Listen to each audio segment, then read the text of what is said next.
Shalom Uvracha, bienvenue pour cette nouvelle sugya de Bdikat Hametz, principalement liée à la notion des miettes de pain. Est-ce qu'elles sont considérées ou on doit aussi les rechercher et les annuler? Alors, on a vu une Gemara dans Masreb Sachim, d'Avav à Moudbet, où la Gemara se pose la question est-ce qu'une fois qu'on a fait Bdikat Hametz, donc quand on parle de Bdikat Kavana, le biour, puisque la mitzvah de la Bdika est dans le but de faire disparaître le Hametz, est-ce qu'il faut en plus annuler, faire le bitoul? Et la Gemara s'interroge, à quoi ça sert de faire le bitoul? Sur ça, on répond, Rav, peut-être qu'une personne va trouver Glouska Yafa, et qu'elle va lui redonner de la considération. Et de ce fait, on va être ouvert sur Baliré Balimatse, ce bel éclair au chocolat qu'on va retrouver, par exemple, dans un endroit qui n'était pas un endroit où on devait aller rechercher le Hametz. Eh bien, ça lui redonne de la considération, on transgresse Baliré Balimatse. Alors, à cause de ça, on a besoin du bitoul. La Gemara avait posé l'action, mais fais le bitoul au moment où tu le retrouves. Sur ça, on répond que non, c'est plus possible de faire le bitoul après le Issour Hamed. Dès lors qu'on est arrivé à la 6e heure, alors de la veille de Pessah, déjà on n'a plus la possibilité de faire le bitoul, parce que la Torah, on l'a retiré de notre échoute. C'est-à-dire que tous les Issourana ne sont plus à nous, ne nous appartiennent plus, puisqu'ils sont Assur Be'ana. Mais la Torah les inclut par rapport au Issour de Balirae, Balimatse.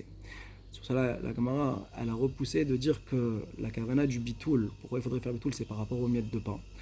En rapportant une braïta où on a vu que sur des figues qui vont jamais amener à mûrir, si le balabaït n'est pas makpid dessus, sur ces figues-là, alors il n'y a pas de issour de gezel, si quelqu'un viendrait à les prendre.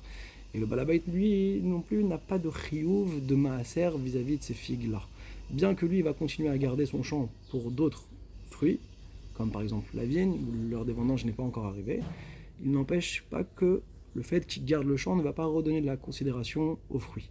De la même manière, on veut dire que quelqu'un qui va fermer la porte de sa maison et qui va protéger toute sa richesse, son argent et tous les biens qu'il a dedans, ne va pas pour autant redonner de la considération aux miettes de pain pour les rendre chachouves du fait qu'elles sont protégées dans la maison. Ça, c'est l'analogie qui a été faite pour dire que donc justement la notion de bitoul ne concerne pas les pirourines.